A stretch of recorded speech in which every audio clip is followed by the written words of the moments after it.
Hey guys, welcome back to the letter. This is DJ Gamer Girl signing on. So last episode, we went to see Zach's movie, and honestly, I, I think Becca has a thing for Ash, but I think Ash has a thing for Isabella, and Becca is jealous of that. So gonna be a little bit of a love triangle going on here. So anyway, we got a call from Isabella's mom. Things apparently aren't going very well for them financially speaking. And we were called to the office by Rose. So, I make it to our office within 20 minutes of leaving my apartment, completely disheveled and out of breath. A feat if I take into account my usual travel time. Routine clamor common to Briar Realty Corporation's Luxburn office greets me as soon as my foot crosses the threshold. Papers rustling, telephones ringing at sporadic intervals, agents talking at varying volumes, staff moving about, and... Where the hell is C? Where are my employees? What the actual fuck, guys? Of all the times to disappear without notice. My boss's words turn muffled as someone else closes the door to his office, likely the work of our HR manager. Throughout the past weeks, he's been in a bad mood over a few employees who have failed to report to work. I hear they're still trying to get a hold of them, but to no avail. The result is half their workload has been shifted to all available staff, so as to not lose clients. Not that I mind the extra work. If anything, it means I'll have more to send to my family back home. Although the rumors of a branch closure circulating because of this is indeed a bit worrisome. My bag barely touches the top of my table when Rose pulls me aside. Here, I need you to help me with these papers. If you could also get these signed and photocopied before lunch today, that would be great. One after another, she thrusts a bunch of paperwork in my hands without explanation. A page flutters away from the top of the pile. I lean down to pick it up, my eyes scanning the top of the page as I straighten. A purchase and sale agreement. Rose simply gestures her thumb in the direction of our visitor lounge when I tilt my head in question. There, seated on the sofa, looking completely out of place in the humbly decorated room, is the same couple from the day before. The Wrights. Something bubbles up in my throat. Their presence in the office can only mean one thing. They're buying it? We got a deal? She swats at my hand, tugging at her sleeve, although her eyes are alight with something akin to joy. She wants the sale to happen as much as I do, and now that it's here. The deal needs to be closed, yet documents need to be signed still, but the elation is there. Along with a foreboding feeling I can't quite pinpoint. I had to do a little damage control, but they're already interested in acquiring the property, even before they attended the open house. I mean, isn't it obvious? They already hired an interior designer. I've never seen a buyer as aggressive as Madame Wright. She didn't even try to negotiate a lower rate. One at a time, Rose. I can't process everything you're saying at once. What do you mean? They're paying 15% higher than the listing price, as long as we get the paperwork done as soon as possible. I think if we allow it, they'll be paying up front, too. Even with that urban legend? Rose nods. Oh, I was so sure we lost the sale after yesterday. Don't look so surprised. We still have to conduct some last few checks before we completely hand it over to them. Please. I'll happily do the paperwork duty, Rose. I'll even go to the land registry myself and make sure the property changes hands with every single legal blessing. Don't they have better things to spend money on? I'd haggle it down to the lowest possible price, if I were in their place, especially with the stories attached to it. Not that my opinion matters one bit here. We are just their agents who are going to receive the hefty commission after all. Nothing more. Rose gives me a pat on the shoulder, signaling that she's heading back to them, and an unspoken instruction for me to follow after I'm done. It doesn't take me long to finish what work she left me. In fact, having our boss sign the agreement is the easiest, since it has put him in a better mood to the entire office's relief. Ma'am Hannah calls me over the moment she notices my presence in the lounge door. Her lips are twisted in a frown. She doesn't seem particularly happy to see me, and I'm not surprised. Who wouldn't be? I almost created a scene.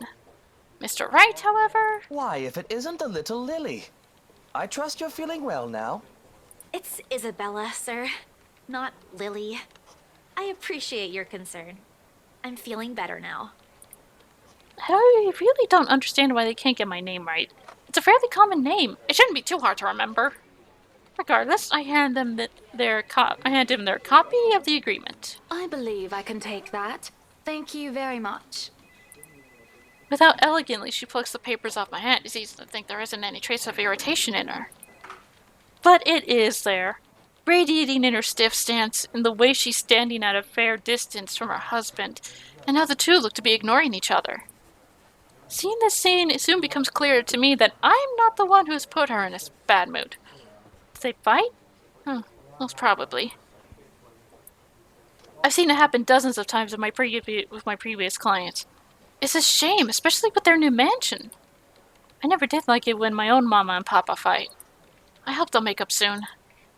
Apparently satisfied with what she's seen, Ma'am Hannah claps her hands together before extending it to us for a shake. Rose and I release the breath we've been holding. Both of us more than happy to return the gesture. That settles it then? Are you really sure about this property, ma'am? We could easily find you a bigger one among our current listings. Something with a modern touch? Something not haunted, perhaps? Rose shoots me a warning glance that clearly says, "Don't make a scene, we're almost there." Of course. Why wouldn't I be? The house is absolutely perfect, isn't it, darling? A helipad would still be a nice addition. Yes, well, we'll get there eventually, love. As I was saying, if your partner had the documents yesterday, we would have bought it right there immediately. Shame she didn't have it. Well, there's still a few necessary documents we need you to sign after, but we'll let you know once we have those finalized. We'll be handling the process for the rest, so don't worry about it, ma'am. Within a week, I hope. We still have a housewarming party to plan, after all. You know how much thought should be put into those things. There are servants for that, darling. Love, servants or not, you're going to make people listen to your input nonetheless. No more than a week, ma'am. Barring unexpected delay, of course. You can leave it to us. Excellent. Well then, I'll leave you two to it. It's been a pleasure doing business with you. Oh, and before we forget... She discreetly folds something into both of our hands and winks. A finger raised to her lips, demanding our silence. What happened the day before was quite unfortunate. But you did get us what we wanted in the end. That, at the very least, is commendable. But this is... Ma'am, I can't accept this. Don't you worry, darling. It's a small thing coming from us. Consider this your bonus for a job well done. She smiles sweetly, like this is simply the most normal thing to do in the world. Oh, before I forget, my lovely interior designer would appreciate it if you hand her a copy of the floor plan as soon as possible. She's dying to work on the house. You can do that, yes? Here's her contact. Certainly, ma'am. We'll have it processed as soon as possible. I knew I could count on you, lovelies. I hope to see you two soon so we can get this closed. Just like that, transaction over and done with. My mind's still reeling even after they've left. Our agents were killed to have clients like them. Part of me feels lucky about the fact. No lengthy negotiations, no sudden change of minds. Just talk, signatures, a few handshakes here and there, and we're done. The other part? A second ago, we sold a haunted property to 2 innocent clients. Sure, the commission's big. Big enough to continue funding Papa's treatment and hospitalization. Big enough to pay for all 4 of my younger siblings' schooling. Heck, it'll keep me away from instant noodle diet for months. I don't have to go back to the mansion as well once the deal's been closed, much to my sanity's relief. But knowing that something's in there, and we gave it to the good couple despite that? Oh, Isabella, the things you do to sell a house and get money, Papa won't be happy with that. At least I have good news to tell next time I call home. The little lie I told Mama this morning isn't a lie anymore. Well, there's something. So how does it feel? How does what feel? Your first big multi-million-pound sale, silly. I know you've been with us for years, but this has got to be memorable for you. Memorable is an understatement, Rose. Come on, show some enthusiasm. They gave us a bonus, too, aside from the commission and the other bonus boss promised. What are you gonna do with it? I don't know. Send it home, probably? All of it? Not everything, of course. Most of it. I'll leave some for my living expenses. Listen here, Isabella. I'll teach you something I should have told you before we ended your training. She slings an arm over my shoulders and leaning closer to my ear, as though she's about to share a big secret. It's okay to celebrate from time to time. I don't get it. It's simple. Go out, do something for yourself. Throw a party and treat your friends to free food. Didn't you say the last one's some sort of tradition back at home for you? Hello, this is practically a done deal. Isn't throwing a party a bit excessive? Your call. I won't say no to an invitation, by the way, in case you really are planning to throw one. A few drinks would be nice too, thank you very much. I don't think my apartment's big enough for that. You could always move? Bloody hell, you're working in real estate. I think I'll pass. That's too much of an unnecessary expense for me. But I did promise Becca free lunch in case the sale goes well. You go do that. Hold on a sec. She quickly removes herself from me to answer the phone on her desk. Her tone shifts from playful to professional in the span of a few seconds. Today? Not a problem, ma'am. I could bring you a copy of the contract if... Must be another client. Nothing surprising there. She's one of BRC's top agents, no matter how modest she appears. A saleswoman through and through. I, on the other hand, have very little knack for it. Of course, I learned eventually. I had to. But someone else will, without a doubt, do a better job. Once, though, in a drunken stupor, Rose told me a story of what could have been. Years ago, wide-eyed, young, and brimming with yet-to-be fulfilled dreams and ambitions, she was a term or two away from a nursing degree. Out of courtesy, I never pressed on the matter further. But perhaps it's where the sense of fondness started. A small connection due to one similar experience in our respective lives. Of goals we both let pass us by because of the circumstances we're in. I'd be happy to discuss this over tea, ma'am. All right, I'll be there. Thank you. New client? Reassigned. Have you heard from Mark at all? Not since the first visit to the mansion. Why? No news from the HR yet? None at all. Boss thinks he ran away. I doubt it, though. He's too much of a wimp for that. There must be another reason. Who knows? Anyway, I've got to meet this one. I'll see you later. She throws a wave over her shoulder as she rushes out of the office. The lunchtime bells sound shortly after, followed by the chatter of fellow agents also heading out for a much-needed break. Ordinarily, there's no need for me to go out. But oversleeping didn't allow me the luxury of packing my own lunch today. If one considers taking an instant noodle cup from my pantry packing your lunch. Time to make good on that promise I made to Becca, I suppose. Maybe invite Zach and Ash too? In the end, only Becca and Zach could come. Ash, on the other hand, couldn't be reached. All of my calls went straight to his voicemail. He's at it again. Right here today, gone the next. Oh well, his loss. We have agreed to meet at a nearby cafe. The same one I frequent with Becca because it's cheap and they give away free bread around closing time. Quaint, a little old-fashioned, though looks a wee bit out of place amidst the city's tall buildings, but we love it all the same. Much like its facade, the interior carries an antique charm to it. Vintage art pieces and a row of shelves boasting an extensive collection of books cover the walls. It would be a nice place to hang out here for hours on end, but even on a weekend, the place is still packed with people. Thankfully, Becca and Zach have already found seats and are engaged in some casual chatter when I arrive. It's strange seeing the two of them without Ash accompany the other. They've never been particularly close. Sure, they talk when they meet, laugh at the same things when there's something funny, but there's distance. The kind born purely out of differing interests. That or Zach's simply afraid of Becca. It's not impossible, and I wouldn't blame him if he is. He might be the tallest person in our group, but everyone knows that it means nothing against Becca's temper. Even I'm a little scared of her. Zach! Becca! Well, you seem to be in a better mood today. What happened? I know that smile, Belle. Come on, still. Don't rush me. Let's order food first, okay? A waitress comes by to take our order. On a normal day, me and Becca will order a hearty serving of their special vegetarian stovies. Zach takes anything with a good helping of meat, sausages, or potatoes in it. But today is a good day. Great even. It's not wrong to indulge a little, right? Today's special. For the three of us.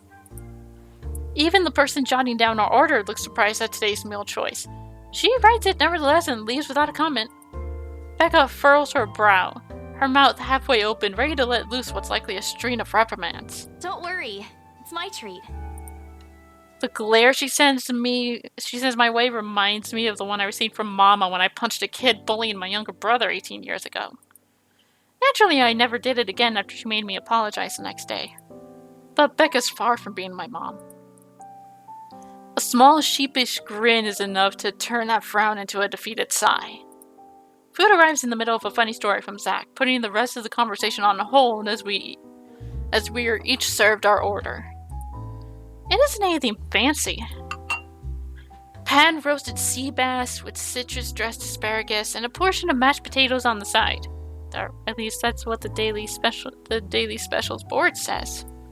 I never did pay any attention to it when I come here, since they price whatever's written way above what I'm willing to spend on food on a single day. Oh, good. I'm so hungry, I think I'm dying. You're always hungry. Hey, not all the time. Let me guess. You skipped breakfast again. Not on purpose. I may have overslept by a few seconds today. Right then. Stop stalling, Isabella. What's this about? Let us say it, Rebecca. She wouldn't be inviting us out if it wasn't worth hearing out. Well, we're waiting. I'm treating you guys to a once-in-a-century thing. An expectant grin breaks out on my face. Except... I'm sorry, say that again. And this is important because... Becca only raises an eyebrow at me, while Zach appears like he didn't get the punchline to another lame joke Ash made, and is desperately searching for someone to explain it. Oh, bummer. Maybe I should rephrase it. My instant noodle days are over! Okay, let me do that again. And... we got more relationship with Zach and Becca. Guess what, guys? I'm paying! I sold the house! As the news sinks in, their expression goes from sheer bewilderment to utter surprise. That's more like it. You heard me right, ladies and gentlemen. As of today, I'm Maria Isabella Grace Cruz Santos and free from my instant noodle binge. Seriously? Hold it, Belle. You sold the house? Yep. Which house is this? In Anslem Village? The one with the open house yesterday? The one and only. Come on, Becca. I know you've got a better memory than that. Oh, wow. That's... She lets out a hum. Although she's nodding, she gives the impression of someone who has heard something unbelievable and is still forcing her brain to absorb it. Did she think we wouldn't be able to sell it? Have some faith in me, Becca. Am I not your best friend or what? You don't believe me? The words tumble out of my mouth before I can stop them. I've been trying to avoid bringing up yesterday's little spat, and judging from the looks on their faces, it seems they are too. Me and my stupid mouth. I'm sure it ain't the way you're thinking, Bella. No, I do believe you. But don't you think the sale happened a bit too fast? The open house only started yesterday, and now you already have a buyer? It happens from time to time. Yeah, but look, I'm happy for you. Just yesterday, you've been really worried where to get money for your dad's new treatment. And now, all of a sudden, you have something. What if the sale doesn't push through, or I don't know, they're a fraud, or they suddenly back out? Isn't it a little too early to celebrate? Rebecca does have a point, Bella. If you haven't closed the deal yet, there's still a chance they'll go back on it. They don't seem like it to me. The lady appeared to really want it, and she approached me without even finishing the tour. Pressured me into it, more like. But I'm not going to tell Becca about that. Knowing her, she'd only worry. And she already hired someone to handle the house's interior design. You're joking. Who would do that? The Wrights, apparently. It's actually pretty funny. She's a bit too excited to get the property, she forgot to buy it. At any rate, they've already signed the agreement today, so it's just a matter of time. And don't tell anyone about this, but Ma'am Hannah also gave us something extra. Something as in... As in, it's why I can treat you two to a free meal. I'm more surprised you accepted it. She didn't really give us a choice in the matter. So don't lose sleep over this, okay? The couple really want the house. If Rose didn't stop them, they'd likely have paid up front for it yesterday. That's despite the legends, too. I even tried to show them the letter. But nope. I want this house, darling. Go take all our money. You don't really think they believe that, do you? I'm pretty sure for them, those are just rumors as well. No one is that superstitious in this day and age, Belle. Well, there's you. Right. You know what? I'll just eat all of these by myself. I begin to gather their plates to my side, the food in each still untouched. A laugh almost escapes my mouth the way Zach's expression quickly changes to disappointment. Becca's hand interrupts me as I'm about to pull her plate closer to me. I'm kidding. Don't go all pouty on me again. I'm just concerned you'll get hurt if this doesn't happen. I know how badly you want to close this deal for your papa. I'm sure he's gonna be fine now, though, with the money. They don't know yet. I think I'll call them tomorrow. Let them know things will be easier. Mama said this morning he's showing progress with the new treatment, too. It's just a matter of time. I allow myself to smile, genuine and uninhibited. It's strange talking about this with other people, even those who have known you long enough. But today, things simply feel a whole lot lighter with them here. Lunch passes in an enjoyable fashion. A laugh here, playful jab there, but most of it is spent on catching up and telling stories about whatever's keeping us busy these days. Something we couldn't afford to do the day before, taking into account what happened. Even Becca's surprisingly chatty. Is there something in the sea bass we ate? Zach, though, appears less energetic. While he's far from being the life of the party, he's definitely not the type to keep quiet in a conversation with his friends. Apart from a few inputs, he's been silent the entire time. If Becca notices... Are you sure you're not feeling under the weather, Zachary? Huh? No, I'm okay. No worries, Rebecca. Doesn't sound okay to me. It's okay. I might be feeling a little bummed out today, but I'm sure this will pass. Is it about the reviews this morning? A pained expression crosses Zach's face, and almost immediately Becca retreats in her inquiry as though the man's look is enough for an answer for her. I look between the two of them. Did I miss something? What happened this morning? Did I stumble on a big secret? This is why I don't like waking up late. You heard about those, huh? Sorry, I just happened to check on some sites this morning. Nah, it's a very sensitive topic in the first place. I should have expected it. What reviews? Becca glances at Zach, her motions unsure, eyes looking for his consent on the matter. Although there's a small desire to keep asking on my part, I don't dare voice it out. With Zach, it's always been better to wait. Let him speak on his own. Becca too, to some extent. Although with her, explosions of temper are more common. In the end, he simply answers with a shift of his shoulders, gesturing for her to go on with a tilt of his head. It's his movie. That doesn't explain anything. Stop dangling the information, Becca! Zachary, I'm not the one supposed to be telling her about this. It's still your documentary. Is it something bad? Not bad per se. You guys don't need to dwell on it much. Bad? Listen here. I wouldn't trivialize what those bowheads wrote if I were you. They're ruining other people's jobs. From how her tone rises in anger, it seems like she's the one slighted, not Zach. A snicker escapes me, which I promptly stamp out as soon as she sends me a hard look. This isn't a laughing matter, Isabella. Some bowbag just insulted him.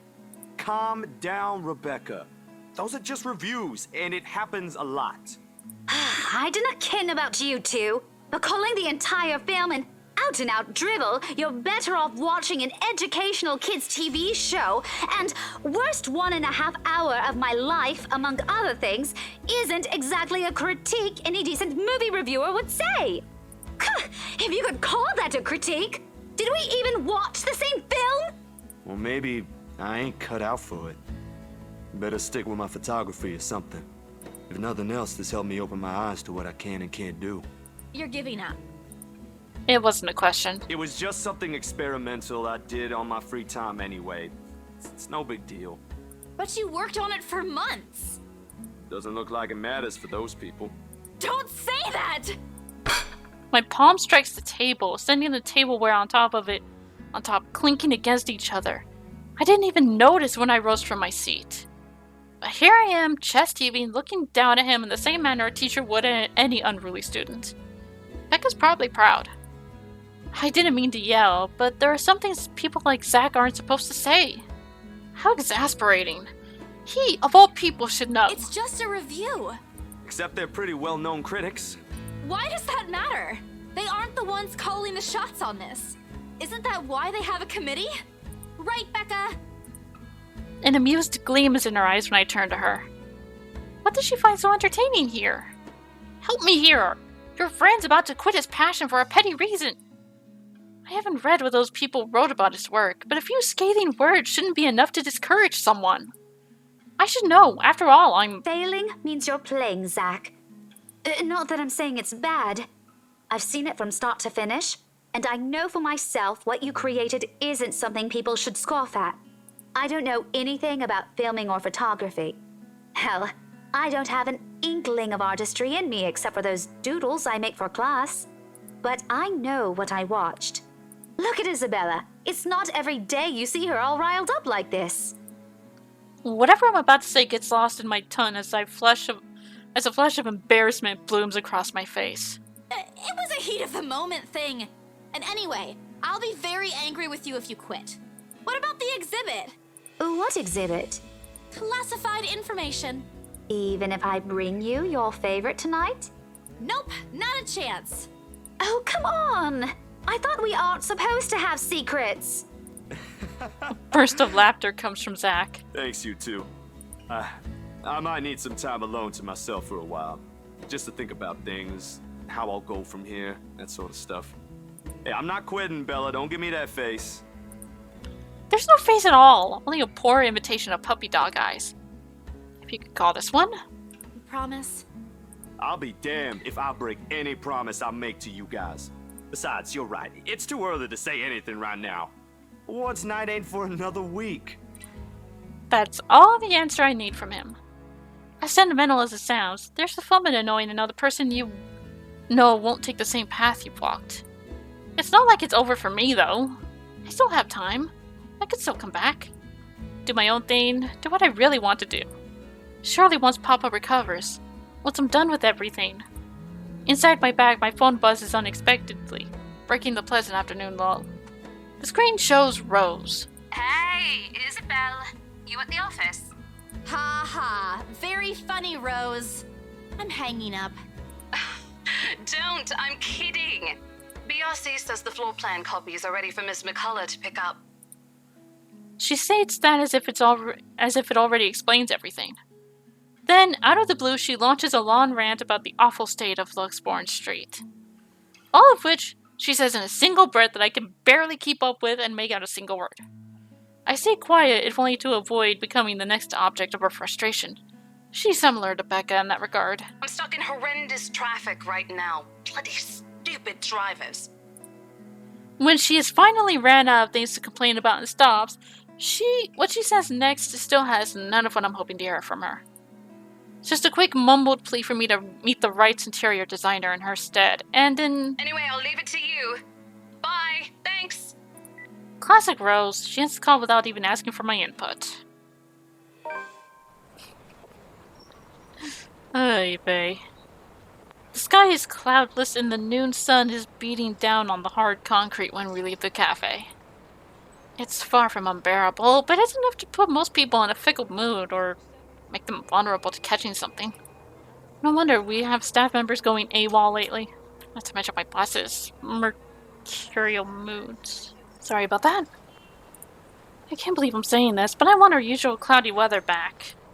For all the gripes about the unpredictable weather, though, the streets of Luxbourne remain constantly busy. The hurried tapping of shoes against the pavement and inane chatter coming from the lunchtime crowd fill the humid afternoon air.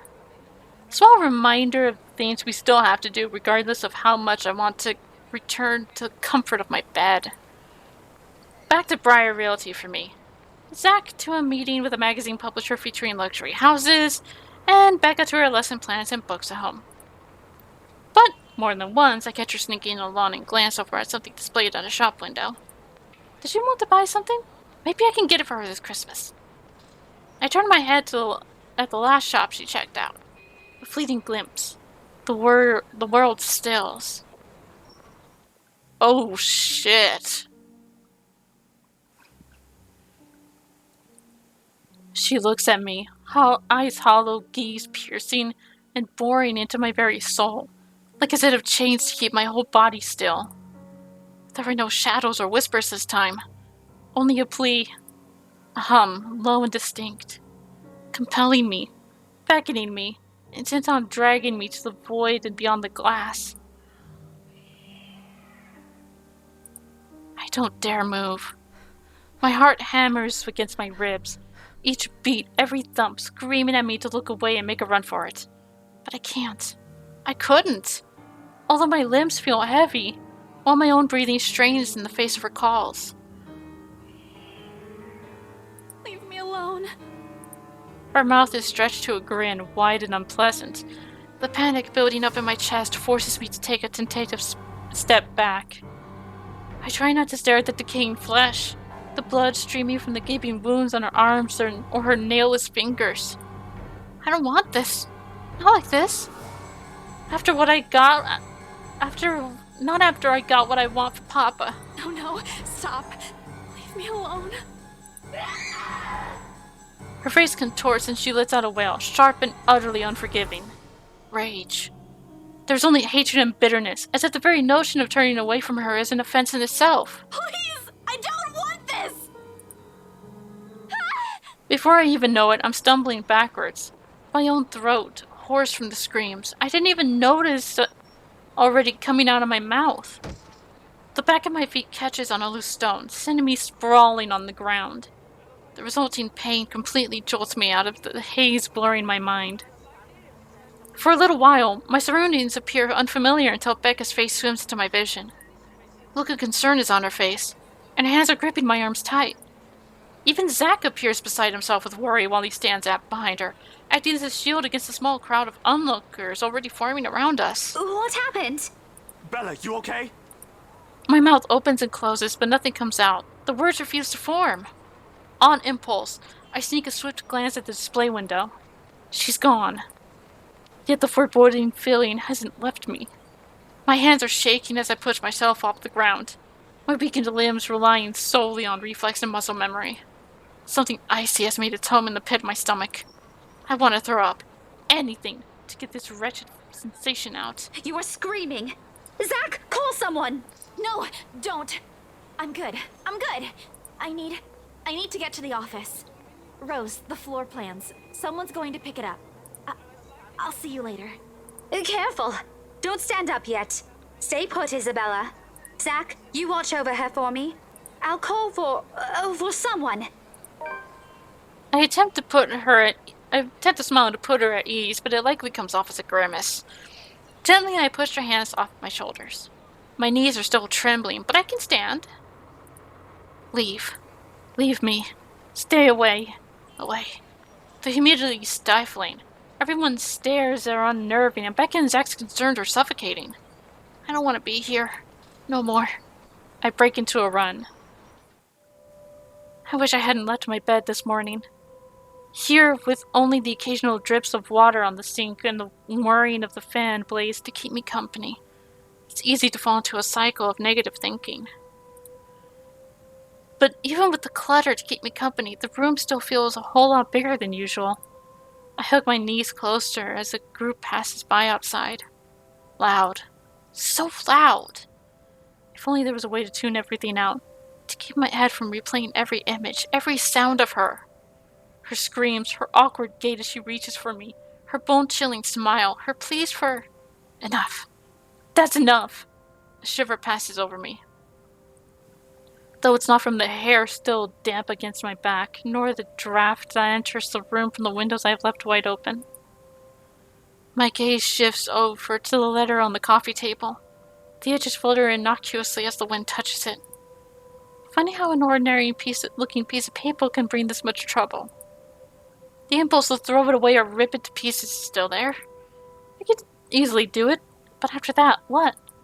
Will she leave me? What about those people who've already seen it? Will they be okay? This uncertainty gnaws at me. Knowing that she's real and might go after the people I care about. I just wish someone would listen. Believe me. The abrupt break in the silence nearly makes me jump out of my skin. Blindly, I fish out my phone from under the mess of papers and cushions, where I've carelessly thrown it before taking a shower hours ago. Ash's name flashes brightly on the screen. Is he calling because of this afternoon? Thank you so much for spamming my inbox, scaredy cat. Hey, Ash. What's wrong? I just had a long day. The couple who bought the house wanted us to finish processing the papers within the week. It's a little hectic, but we'll manage. Really? You sold it? Don't sound so surprised. I told you, you don't stand a chance. The rights won't take no for an answer. You've been on the losing end from the very start. Ha! Whoever said I was interested in the house in the first place? But you said... Despite his light tone, his snicker only comes off as annoying to my ears. I have to fight the urge to end the call right then and there. Stupid Ash. You're such an ass. And just so you know, I'm not treating you to a separate celebration. Or ever. No, that's just unfair. And here I was looking something up for you. Didn't you say you wanted to talk to Andrew? I pause. I did say that, but I didn't think he'd actually go through the trouble, considering how much he scoffed at the whole topic in the first place. Is he okay with that? Totally. Besides, I need to ask him about something. I might as well do it soon. What do you say you come with me tomorrow morning? Well, there's no harm in it, I suppose. I've got a free day anyway. Great, I'll just pick you up. Don't oversleep. Don't compare me to you. I'm not the one who sleeps like a rock. Another round of chuckles come from him. Oh, I will live for the day he'll stop making fun of me. Just wait, you asshole! As I'm about to end the call, he clears his throat. And, Isabella?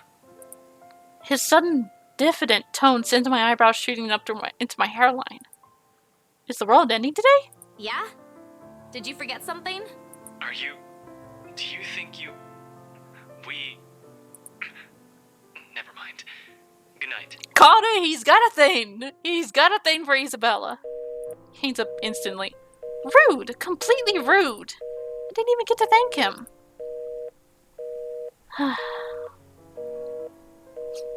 The busy tone, the muffled, echoes through the receiver.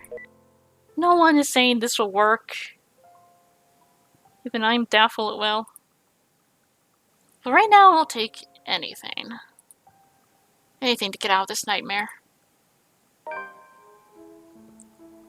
Alright, I'm gonna end the episode here. We'll continue this in the next one. Till then, this is Gamer Girl, signing off.